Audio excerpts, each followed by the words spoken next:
সুপ্রিয় দর্শক শ্রোতা মণ্ডলী, আসসালামু আলাইকুম। পবিত্র রমজানের শুভেচ্ছা জানিয়ে আমরা প্রতিদিনের ন্যায় আমাদের আজকের লাইভ ফেসবুক প্রোগ্রামটি শুরু করছি ফিজিওথেরাপি বিভাগ সিআরপির পক্ষ থেকে। আপনারা জানেন যে প্রতিদিন আমরা দৈনন্দিন যে সমস্যাগুলোতে ভুগে থাকি, ফিজিওথেরাপি বিষয়ক যে সেবা গ্রহীতা জনগোষ্ঠী রয়েছেন আমাদের এবং সাধারণ জনমনে একটি সচেতনতামূলক এই অনুষ্ঠান এবং ফিজিওথেরাপি সার্ভিসটি আমরা যাদের কাছে পৌঁছে দিয়ে থাকি সে ধরনের রোগীরা বা সে ধরনের জনগোষ্ঠীর লোকজন বর্তমান পরিস্থিতিতে, লকডাউন পরিস্থিতিতে আমাদের কাছে পৌঁছাতে পারছেন না। সো তাদের পাশে থাকার এই ক্ষুদ্র প্রয়াসটি আমরা প্রতিদিন চেষ্টা করি নির্দিষ্ট সময় উপস্থিত থাকার এবং নির্দিষ্ট একটি রোগের উপর বিশেষজ্ঞ ফিজিওথেরাপি চিকিৎসকগণের পরামর্শ এবং মতামত আপনাদের সাথে শেয়ার করার। তারই পরিপ্রেক্ষিতে আজকে আমাদের সাথে উপস্থিত আছেন আমাদের সিনিয়র এবং শ্রদ্ধেয় অতি প্রিয় দুজন ফিজিওথেরাপি বিশেষজ্ঞ চিকিৎসক। আমাদের সাথে আছেন মোহাম্মদ খলিলুর রহমান স্যার, আমাদের সেন্টার ম্যানেজার একে খান সিআরপি চট্টগ্রাম, এবং আমাদের সাথে আরো আছেন Nusrat Jahan ma'am, in charge physiotherapy বিভাগ সিআরপি মিরপুর। স্যার এবং ম্যাম, আপনাদের দুজনকেই আমাদের আজকের লাইভ প্রোগ্রামে আমি স্বাগত জানাচ্ছি। ধন্যবাদ। আসসালামু আলাইকুম। নাজমুল হাসান, আপনাকে বিশেষভাবে ধন্যবাদ জানাচ্ছি যে আপনি প্রতিনিয়ত এই প্রোগ্রামটা করে যাচ্ছেন, সঞ্চালনা করে যাচ্ছেন খুব সুন্দরভাবে এবং এটা মনোগ্রাহী হয়েছে সবার কাছে।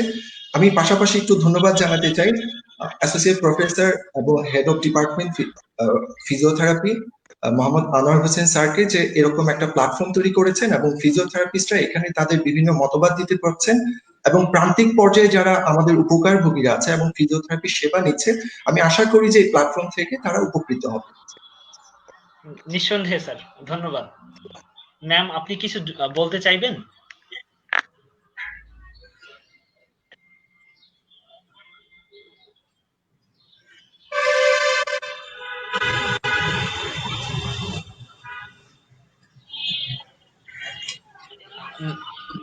ধন্যবাদ স্যার। ম্যাম, আপনি কিছু যোগ করতে চাইবেন? আসসালামু আলাইকুম, সবাইকে পবিত্র মাহে রমজানের শুভেচ্ছা। Thanks mister Nazmul as well as আমাদের ফিজিওথেরাপি ডিপার্টমেন্টকে এত সুন্দর একটা আয়োজন করার জন্য।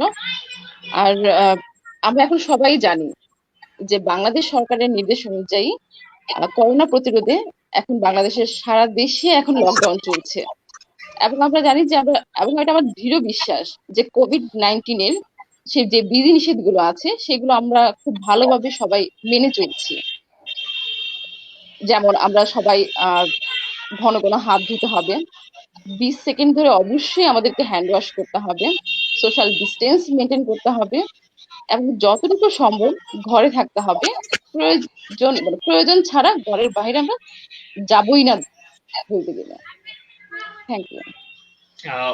অবশ্যই আমরা সবাই এটা মেনে চলার চেষ্টা করব। আমাদের সাধারণ স্বাস্থ্যবিধি প্রতিদিনে আমাদের এটা প্রচারিত হচ্ছে স্বাস্থ্য অধিদপ্তর থেকে এবং আপনারা যারা শুনছেন সহ সাধারণ জনগোষ্ঠী সবাই আমরা এটা মেনে চলার চেষ্টা করব।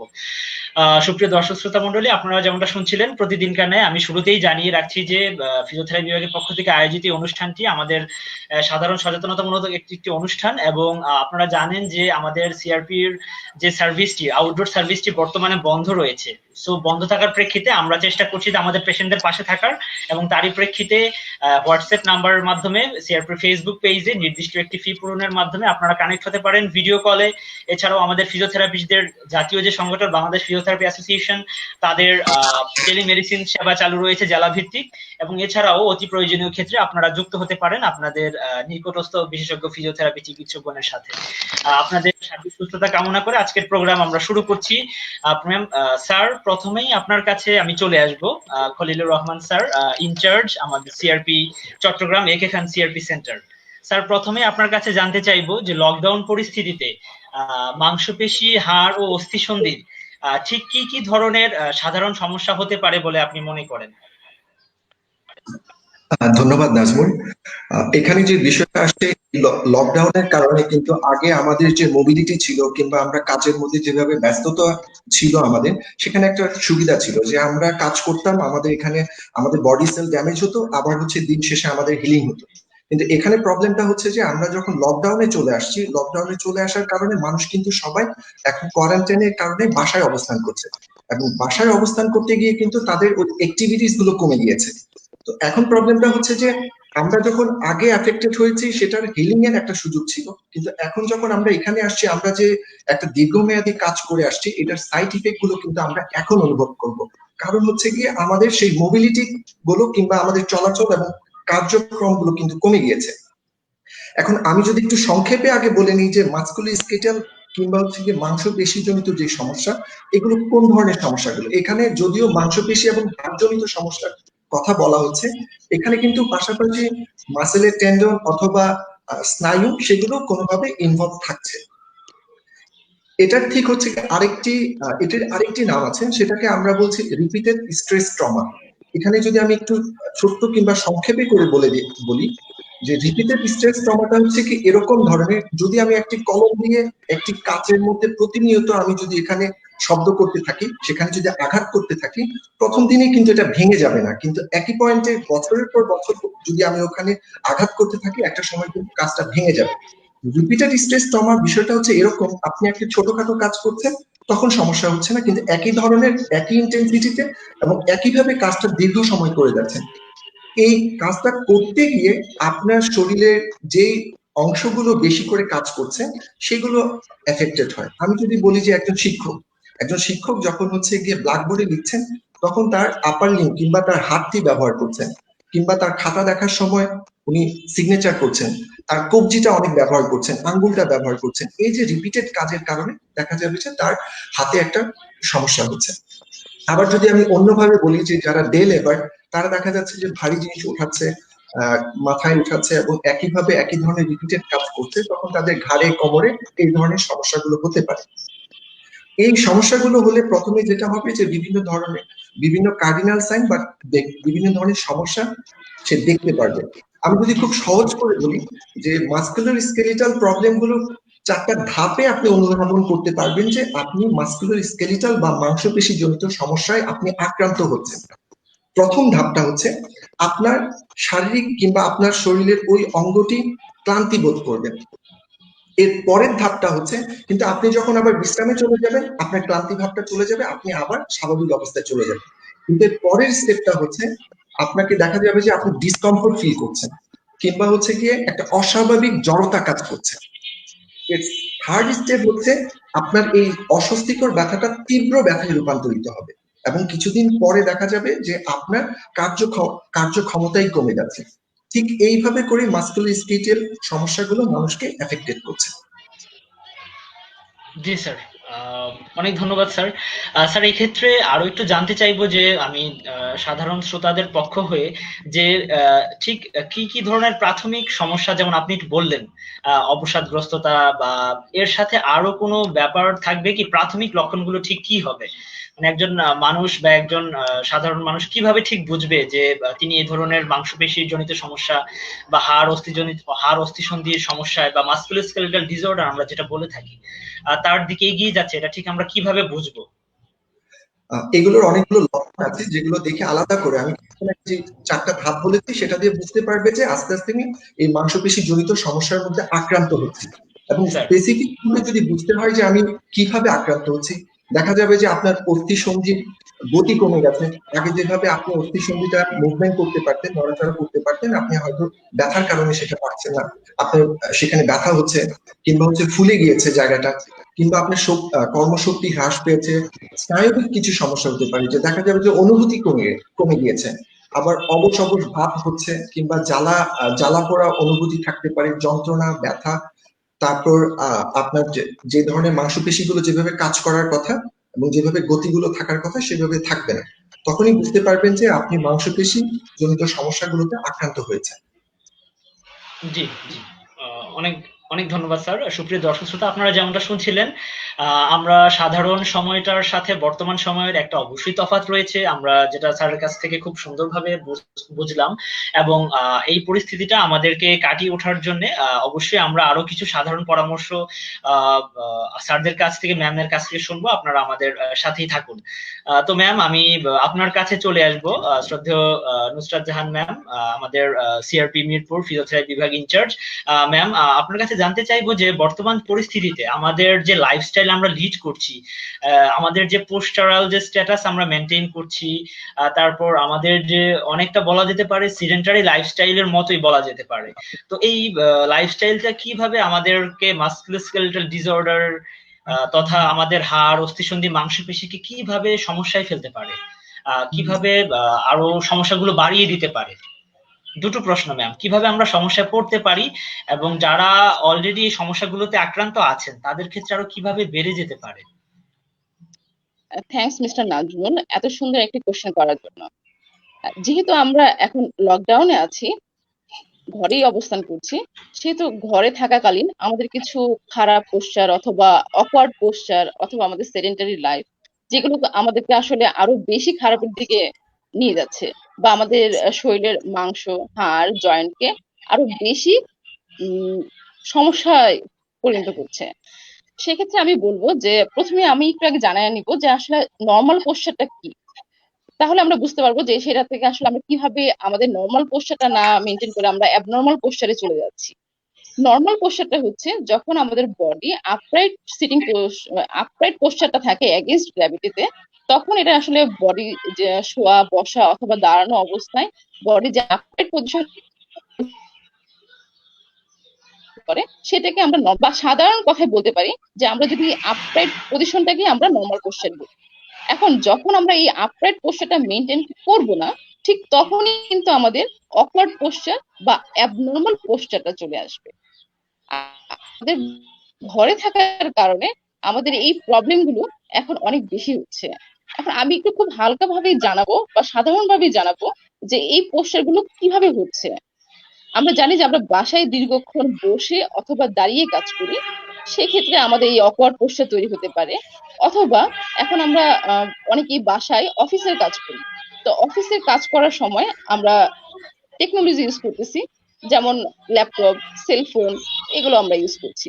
তো এগুলো যেটা আমরা মনের অজান্তেই যেটা করি, যে আমরা হয়তো ঘাড় সামনে ঝুঁকিয়ে, কোমর ঝুঁকিয়ে অথবা কোমর টুইস্টেড অবস্থায় অথবা দুই হাঁটু ক্রস করে বসে আমরা কাজ করছি। সো এগুলো সবগুলো কিন্তু আমাদের একটা অকওয়ার্ড পোস্টার তৈরি হচ্ছে, যেটা কিনা জি অ্যাজ ইউজুয়ালি আমরা এই মানে পোস্টার করতে কিন্তু অভ্যস্ত ছিলাম না যখন আমরা এরকম লকডাউনে ছিলাম না। আবার আরেকটি সমস্যা মহিলাদের ক্ষেত্রে হয়, তারা যখন কিচেনে কাজ করে, কিচেনে তারা কি করে, লং টাইম বসে থেকে অথবা দাঁড়িয়ে থেকে কাজ করে। সো এখন যেহেতু আমরা বাসায় আছি, বাসায় বসে বসে আমরা এখন অনেক রান্না বান্না করছি, অনেক কিছু করছি, তো সেক্ষেত্রে ফিল্ডের ক্ষেত্রে যেটা হচ্ছে যে তারা কিন্তু সেখানেও একটা নর্মাল পোস্টারটাকে অল্টার করে ফেলছে। সো এখানেও আমরা দেখতে পাচ্ছি যে আমাদের পোস্টারের অনেক প্রবলেম হচ্ছে। সো জি যেহেতু আমরা দেখতেছি যে এই লকডাউন আমাদেরকে এই ধরনের পরিস্থিতি তৈরি করতেছে, তো ওই ক্ষেত্রে আমাদের যেটা হয় যে এফেক্টেড যে এরিয়া আছে, মানে যে এরিয়াটাকে আমরা সামনে ঝুঁকিয়ে অথবা অ্যাবনর্মাল করে কাজ করলাম, সেই এরিয়াতে কি হচ্ছে, সেই এরিয়াতে সাধারণত মাসেলটা টাইট হয়ে যাচ্ছে। মাসেল টাইট হওয়ার কারণে আমরা পেইন ফিল করতেছি। আমরা অনেকেই বলতেছি এখন আমাদের কোমরে ব্যথা হচ্ছে, ঘাড়ে ব্যথা হচ্ছে, হাঁটুতে ব্যথা হচ্ছে। সো এই সমস্যাগুলো আমরা ফিল করতেছি। এবং লং টাইম যখন আমি এই খারাপ পোস্টারটা মেনটেন করতেছি বা এই খারাপ পোস্টারই চলে যাচ্ছি, তখন কিন্তু আমার যেটা হচ্ছে, আমি আমার মুভমেন্ট কমে যাচ্ছে, শরীরের বিভিন্ন জয়েন্টের বা বিভিন্ন অংশের মুভমেন্ট কমে যাচ্ছে। এই প্রবলেম আমরা খুব বেশি ফেস করতেছি। একটা রিসার্চে যে আমরা যদি অ্যাক্টিভ লাইফ করি, তাহলে সেই ক্ষেত্রে আমাদের কিন্তু বেড পোস্টার হওয়ার পসিবিলিটি অনেক বেশি কম থাকে। এবং আরেকটি রিসার্চ এরকম বলেছে যে পোস্টারাল কারেকশনে যদি আমরা এক্সারসাইজ প্রোগ্রাম সেট ক্ষেত্রে কিছু, তাহলে আমাদের পেইন লেভেলটা অনেক বেশি কমে আসে। তো এই ক্ষেত্রে আসলে যেহেতু আমরা বারবার বলছি আমরা লকডাউনে আছি, বাসায় অবস্থান করছি, সো আপনাদের প্রশ্ন থাকতেই পারে যে তাহলে এখন আমরা কি করতে পারি বা কি করলে এখন আমরা এই সমস্যা থেকে উত্তরিত হতে পারি। যেমন এই সময় আমরা যেটা করব না, অবশ্যই আমরা দীর্ঘক্ষণ দাঁড়িয়ে অথবা বসে কাজ করব না। এটা অ্যাজ এ ফিজিওথেরাপিস্ট হিসেবে আমার সাজেশন থাকবে, আপনারা অবশ্যই আপরাইট সিটিং পোস্টার অথবা আপরাইট পোস্টার মেনটেন করবেন। দীর্ঘক্ষণ দাঁড়িয়ে অথবা বসে কাজ করবেন না, একটানা কাজ করা থেকে বিরত থাকুন এবং যদি প্রয়োজন হয় হাঁটাহাঁটি করুন। এবং একটানা কাজ করার মাঝখানে ফ্যামিলিকে সময় দিন। তাতে যেভাবে আপনি মেন্টালি রিফ্রেশ হবেন, আপনি কিছুটা ফিজিক্যালিও রিফ্রেশ হচ্ছেন এইভাবে। জি এবং আমরা অবশ্যই কিছু স্ট্রেচিং, স্ট্রেংথেনিং এক্সারসাইজও করতে পারি। তো সর্বোপরি আমি যেটা মনে করি যে আমাদের এরকম পোস্টারাল কারণে যে হালকা প্রবলেম গুলো বা আমরা যে সিম্পল প্রবলেম গুলো পাচ্ছি, সেগুলো কিন্তু আমরা এই অ্যাডভাইস গুলো দিয়ে ইমপ্রুভ করতে পারছি। বাট যখন এই প্রবলেম গুলো কন্টিনিউয়াস করার কারণে একসময় 2 মাস 3 মাস পরে যখন আমরা লকডাউন থেকে হয়তো নর্মাল লাইফ লিডে চলে আসব, তখন দেখা যাবে এই প্রবলেম গুলো আমাদেরকে খুব সিভিয়ার প্রবলেম করে দিচ্ছে।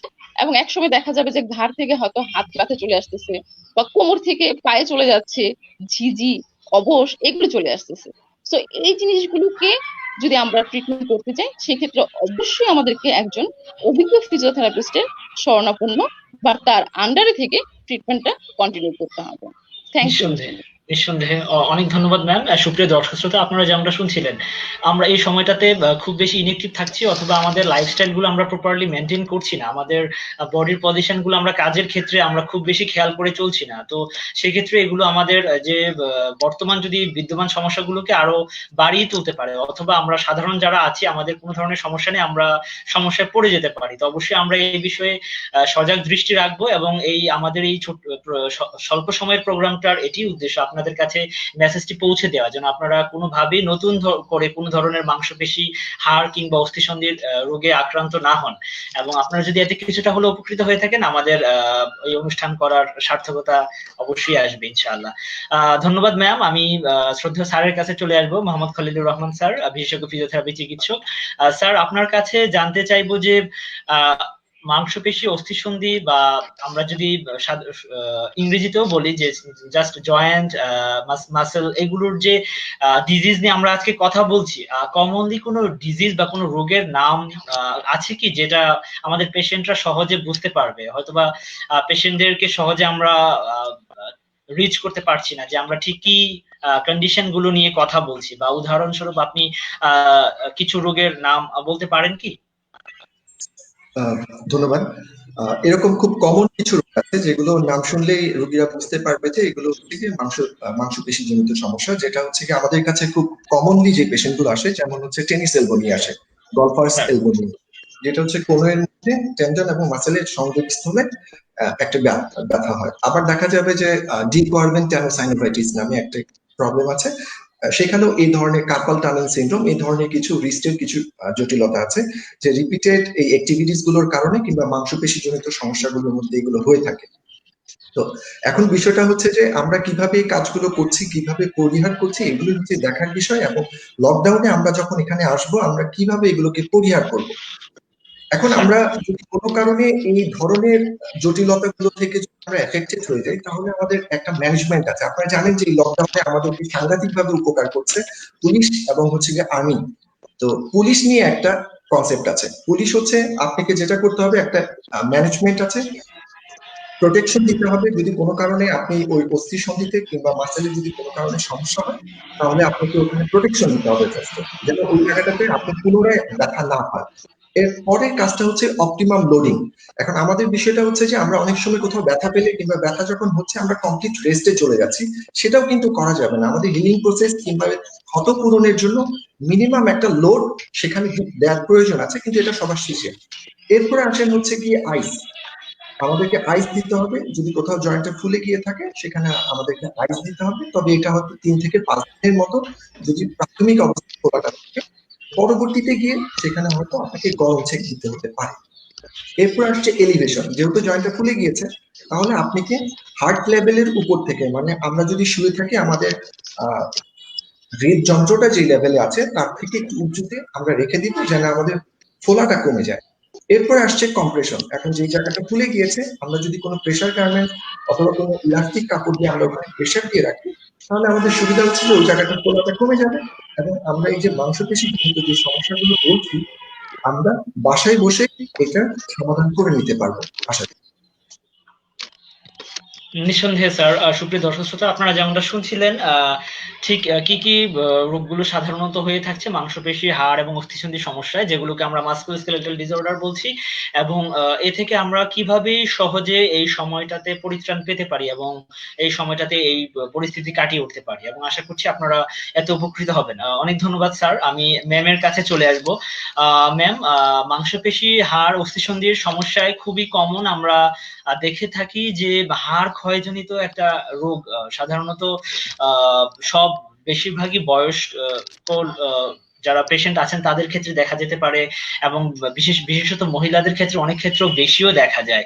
সো হাড় ক্ষয় কিংবা অস্টিওপোরোসিস বলতে আমরা যে মাংসপেশি, হাড়, অস্থিসন্ধির রোগটি সম্পর্কে জানি, তো তাদের ক্ষেত্রে এই পরিস্থিতিতে কি কি নতুন করে কি কি ধরনের প্রবলেম তৈরি হতে পারে, এবং তৈরি হলে পরে তাদের জন্য সাধারণ পরামর্শগুলো কি হতে পারে? থ্যাংকস। প্রথমে যদি আমি আসলে অস্টিও আর্থ্রাইটিস নিয়ে বলে থাকি, এটা আসলে আমাদের সবার কাছে এই রোগটা পরিচিত, যে অস্টিও আর্থ্রাইটিস অথবা অস্টিওপোরোসিস এবং অস্টিওপোরোসিস এই দুইটা কমন কন্ডিশন, যেটা সবাই মোটামুটি এই কন্ডিশন নিয়ে পরিচিত। তো যদি আমি অস্টিও আর্থ্রাইটিস এর কথা বলি, যে আসলে অস্টিও আর্থ্রাইটিসটা কি? অস্টিও আর্থ্রাইটিস হচ্ছে জয়েন্টের একটা ইনফ্লামেশন, এবং তার ধীরে ধীরে যেটা করে কার্টিলেজটাকে লস করে দেয়, অথবা ধীরে ধীরে কার্টিলেজ ইরোশন হতে থাকে। তো এটাকে সাধারণত আমরা ক্ষয়জনিত রোগও বলে থাকি, এবং সাধারণ জি, মানুষ এটাকে বাতের ব্যথা, মানে এটা মানে এমন কেউ নেই যেটা কিনা আসলে বাতের ব্যথা নামটার সাথে আসলে পরিচিত না। পরিচিত তো নয়। সেই জি, ক্ষেত্রে এটা আসলে সবাই যে ক্ষয়জনিত বাত এইটা নিয়ে সবাই পরিচিত। এবং এটা আসলে কোথায় বেশি হয়, এই অস্টিও আর্থ্রাইটিসটা সাধারণত হাঁটুতে বেশি এফেক্টেড হয়। দেন আমরা যদি বলি যেটা হিপ জয়েন্ট, শোল্ডার জয়েন্ট, আমাদের মেরুদণ্ড, এবং হচ্ছে যে আমাদের হাত ও পায়ের জয়েন্ট গুলোতেও কিন্তু এই অস্টিও আর্থ্রাইটিস হতে পারে। এখন অস্টিও আর্থ্রাইটিসটা যেহেতু বয়স রিলেটেড, আমরা যেটাকে প্রাইমারি অস্টিও আর্থ্রাইটিস যেটাকে বলি, যেটা আসলে এইজ রিলেটেড, যে এইজের সাথে সাথে এটা হয়ে থাকে, এবং সেটা ফিমেলদের ক্ষেত্রে বেশি হয়ে থাকে। তো যেহেতু এটা এইজ রিলেটেড, তো এইজের সাথে সাথে কি হয়, এইজের সাথে সাথে আমাদের জয়েন্টের ওই কার্টিলেজটা ড্যামেজ হয়। তো ড্যামেজ হওয়ার ফলে আমাদের ওই জায়গাটায়, আমরা যারা অস্টিও আর্থ্রাইটিস পেশেন্ট থাকি বা অস্টিও আর্থ্রাইটিস যাদের আছে, তারা ওই জায়গাটায় পেন ফিল করি। এবং একটা অ্যাডভান্স স্টেজে এটা কি আসবে, অস্টিওআর্থ্রাইটিস এর অ্যাডভান্স স্টেজে কিন্তু যেটা দেখা যায়, যে যে কার্টিলেজটার কথা আমি বলছি যেটা ড্যামেজ হয়, এটা কিন্তু একসময় এমন হয় যে কার্টিলেজটা টোটালি লস হয়ে যায়। তখন যেটা হয় যে দুইটা জি, বোনস এর মাঝখানে একটা ফ্রিকশন হচ্ছে, পেন তৈরি হয়, এবং সাথে পেনের সাথে এই কন্ডিশনের ক্ষেত্রে যেটা মেইন প্রবলেম তৈরি হয়, যেটা আসলে আমি বলতে যাচ্ছি, যে ইমোবিলিটিটা চলে আসে বা জয়েন্টের রেঞ্জ কমে যায় এই অ্যাডভান্স কেসগুলোতে। তো এই ক্ষেত্রে আমাদের মেইন পয়েন্ট হচ্ছে এখানে যে লকডাউন অবস্থায় এই যে ইমোবিলিটিটা বেড়ে যাচ্ছে, তো সেই ক্ষেত্রে আসলে আমরা এখন তাদের ক্ষেত্রে কি করব বা তাদের ক্ষেত্রে করণীয়টা কি? আর জি, জি, সেকেন্ডারি অস্টিও আর্থ্রাইটিসও থাকতে পারে, যেমন সেকেন্ডারি অস্টিও আর্থ্রাইটিস আসতে পারে রুমাটয়েড আর্থ্রাইটিস থেকে, অনেক ওবেসিটি থেকে আসতে পারে, ডায়াবেটিস মাইটিস থেকে আসতে পারে, অথবা যদি আমরা কনজেনিটালি কোনো জয়েন্ট অ্যাবনর্মালিটি দেখি, সেটা থেকেও কিন্তু আসতে পারে। তো জি, সেক্ষেত্রে জি, যেটা হবে, আমরা যেহেতু বারবার বলতেছি যে এই রোগের প্রধান সমস্যাই হচ্ছে পেইন এবং ইমমোবিলিটি, এবং লকডাউনে এই সমস্যাটা বেড়ে যায়, এবং এটার রিস্ক, মানে এই রিস্ক গ্রুপটাই হচ্ছে ওল্ডার এজ। তো সেই ক্ষেত্রে যেটা হবে, ওল্ডার এজ গ্রুপের পেন বেড়ে যাবে, আমরা ইজিলি বলতে পারি তাদের পেন বেড়ে যাবে, তাদের ইমমোবিলিটিটা বেড়ে যাবে। ইমমোবিলিটি বেড়ে যাওয়ার মেন কারণ হচ্ছে যে তারা ওয়েট বিয়ারিংটা, আগে যেভাবে জয়েন্টে ওয়েট বিয়ারিংটা হতো, এখন তারা সেভাবে জয়েন্টে ওয়েট বিয়ারটা করছে না, তাদের জয়েন্ট প্রপার নিউট্রিশনটা পাচ্ছে না। ওয়েট বিয়ার না করার কারণে তাদের জয়েন্ট প্রপারলি, যে তাদের একটা স্টিমুলেশন পাওয়া, জয়েন্টের নিজস্ব একটা স্টিমুলেশন থাকে, সেই স্টিমুলেশনটা তাদের হচ্ছে না। এবং লকডাউনের কারণে তারা যে বাইরে গিয়ে হয়তো হাঁটাহাঁটি করতে পারতো, বা অনেকে হাঁটাহাঁটি করে, তারা বাসায় থাকার কারণে তাদের হচ্ছে যে ভিটামিন যে ডি ডেফিসিয়েন্সিটা, এটা আরো বেশি তাদের মধ্যে প্রকট আকারে হচ্ছে। এবং আমি আবারও বলি যে লকডাউনের কারণে আসলে আমরা যে প্রপারলি খাওয়া দাওয়া করবো, আমরা যে প্রপার একটা ব্যালেন্স ডায়েট মেনটেন করব, সেটাও কিন্তু আসলে আমাদের হাতের কাছে এখন অনেক কিছুই নেই। হচ্ছে না। আমরা প্রপার ডায়েটটাও কিন্তু মেনটেন করতে পারছি না, যার ফলে এই সবগুলি কিন্তু একজন বয়স্ক ফিমেল অথবা মেল যাদের এই সমস্যাগুলো থাকবে, তাদেরকে আরো বেশি বাড়িয়ে দিচ্ছে। এবং একটা রিসার্চ আছে এরকম, যে ইউনাইটেড স্টেটের মতো যে 2050-তে রিসার্চ ঠিক আছে ইউনাইটেড স্টেটের মধ্যে 2050 বা 2050 যেটা হবে যে ওনারা ধারণা করছে যে 130 মিলিয়ন পিপল এই অস্টিও আর্থ্রাইটিসে তারা ভুগবে, এবং তার মধ্যে 40 মিলিয়ন পিপল তারা হচ্ছে সিভিয়ারলি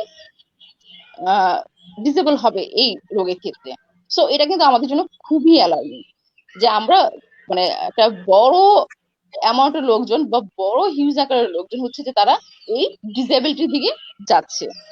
জি সো জি আমাদের এজ এ ফিজিওথেরাপিস্ট আমার ওনাদের ক্ষেত্রে যারা এই রোগে ভুগছেন অথবা যারা বয়স্করা আছেন তাদের ক্ষেত্রে আমার সাজেশন থাকবে আপনারা অবশ্যই অ্যাক্টিভ লাইফ লিড করবেন।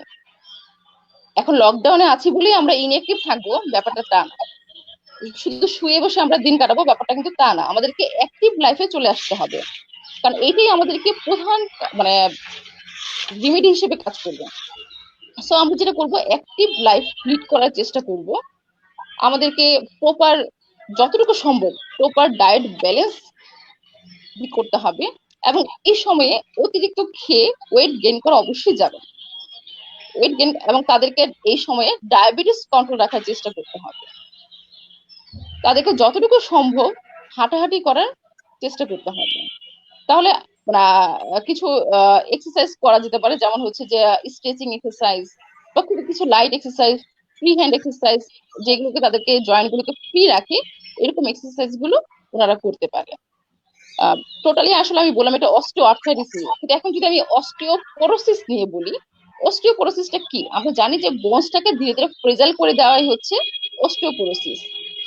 তো এই অস্টিওপোরোসিসটার ক্ষেত্রে আমরা যেটা করি, আমরা কিন্তু সবাই মানে সবাই বলতে সবাই আমরা কি করি, হার্টের যত্ন নিই, কিডনির যত্ন নিই, লিভারের যত্ন নিই, চোখের যত্ন নিই, স্কিনের যত্ন নিই, বাট আমাদের শরীরের যে বড় একটা বিশাল একটা পার্ট হচ্ছে আমাদের বোনস, আমরা কিন্তু সেই বোনস এর দিকে এত খেয়াল করি না, আমরা খুবই উদাসীন এই ব্যাপারে। বাট অস্টিওপোরোসিস কিন্তু হচ্ছে একটা নীরব ঘাতক।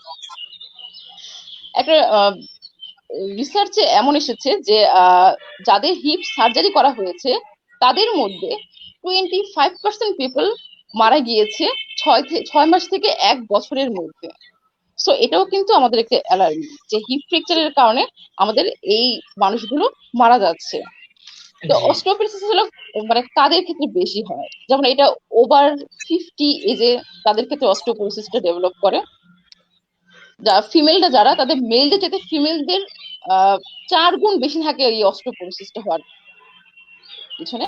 তারপর তাদের যেটা হচ্ছে যে তারা খুব বেশি ফিমেলদের হওয়ার পিছনে একটা মেইন কারণ হচ্ছে তাদের বোনসটা খুব থিন থাকে, খুব পাতলা থাকার কারণে তাদের এই সমস্যাগুলো হয়।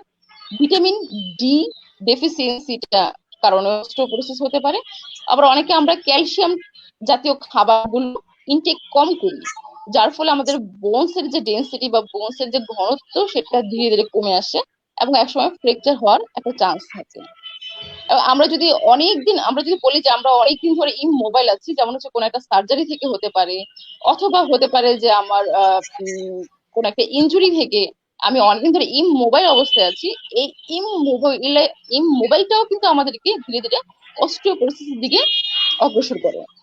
জি সো এই ক্ষেত্রে আসলে আমি বলবো যে ফিজিওথেরাপিস্ট এক্ষেত্রে ডিরেক্টলি কোনো রোল নেই, বাট ইনডাইরেক্টলি আমরা যেটা করি, ইনডাইরেক্টলি কিন্তু আমরা এই অস্টিওপোরোসিসের প্রসেসটা ধীরে ধীরে আমরা স্লো করে নিয়ে আসার চেষ্টা করি এক্সারসাইজের মাধ্যমে।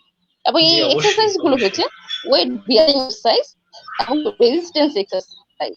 এন্ড ওয়েট বিয়ারিং কি টাইপের এক্সারসাইজ করতে পারেন, আপনারা যার বাসায় আছেন তারা এই মুহূর্তে ঘরেই হাঁটাহাঁটি করতে পারেন, এটা এক ধরনের ওয়েট এক্সারসাইজ।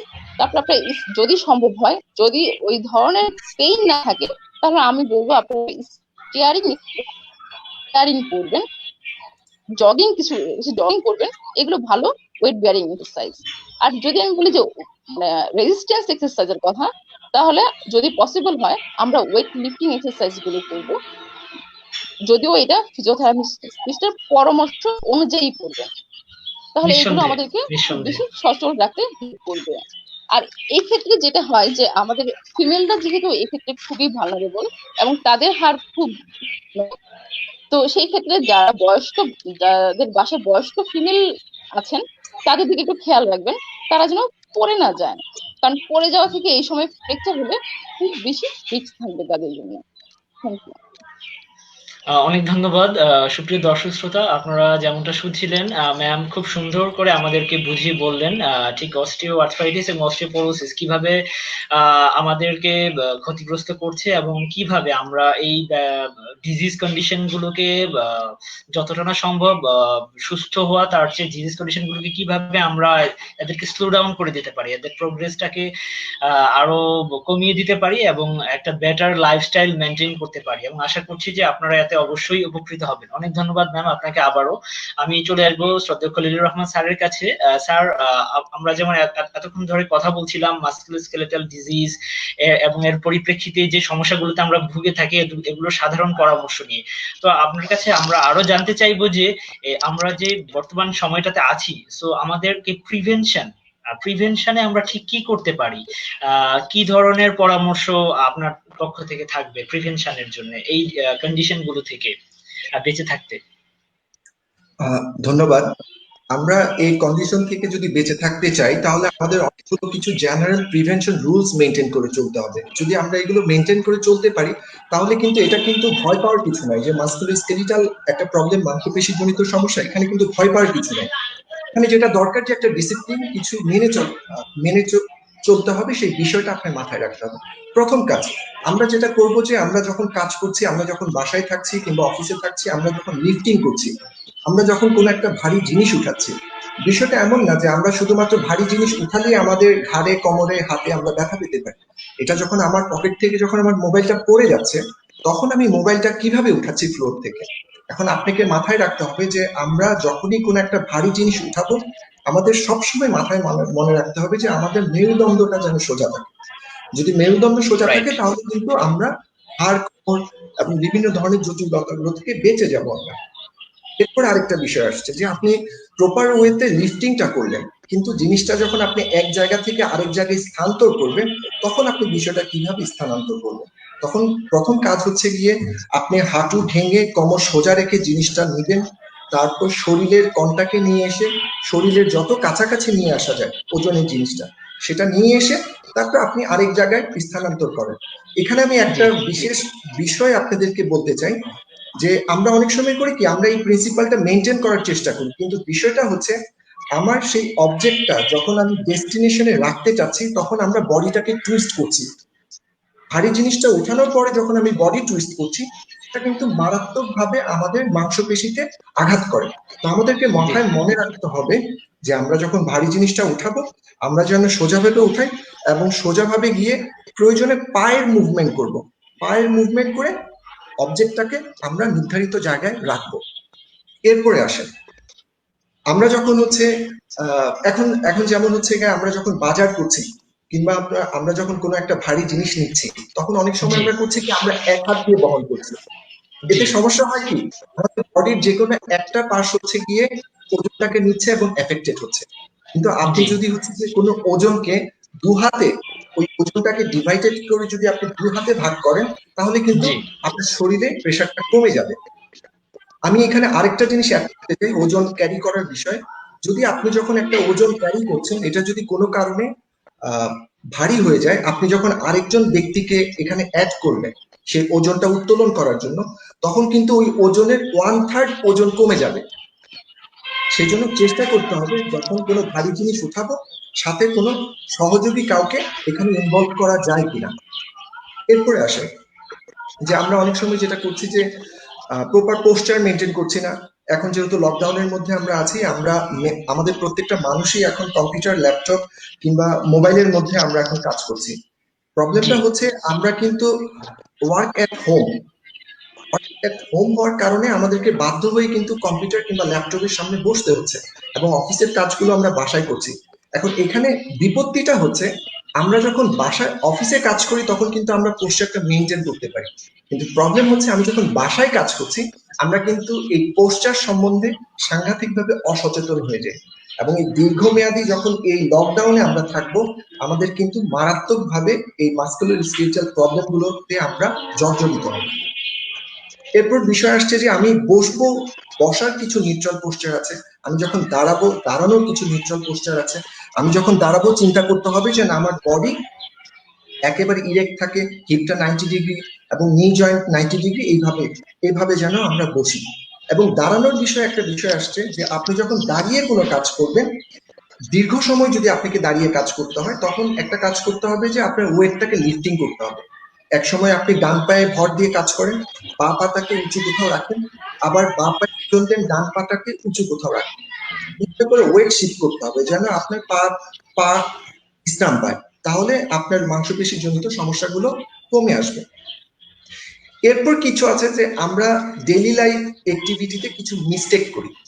মিস্টেক গুলো যেমন হতে পারে যে আমরা এই সমস্যাগুলো যদি আমরা এড়াতে চাই, আমাদের মানি ব্যাগ যখন আমরা ব্যবহার করি, বিশেষ করে ছেলেদের এই সমস্যাটা হয় যে মানি ব্যাগে জি আমরা স্যার। এত পরিমাণ টাকার পাশাপাশি এত পরিমাণ ডকুমেন্ট রাখি, এতে হয় কি আমাদের যে নর্মাল পোস্টার যেটা আছে সেটা বাঁকা হয়ে যায়। আর যখনই বাঁকা হয়ে যায়, মেরুদণ্ডের উপরে এটা সাংঘাতিক ভাবে প্রভাব ফেলে, এবং এটার চেইন অর্ডার হিসাবে কোমর, ঘাড়, পিঠে ব্যথা তৈরি হয়। তো চেষ্টা করতে হবে যেন আমরা মানি ব্যাগটা সামনের পকেটে ব্যবহার করি, অথবা মানি ব্যাগ যেন মোটা না হয়ে যায়।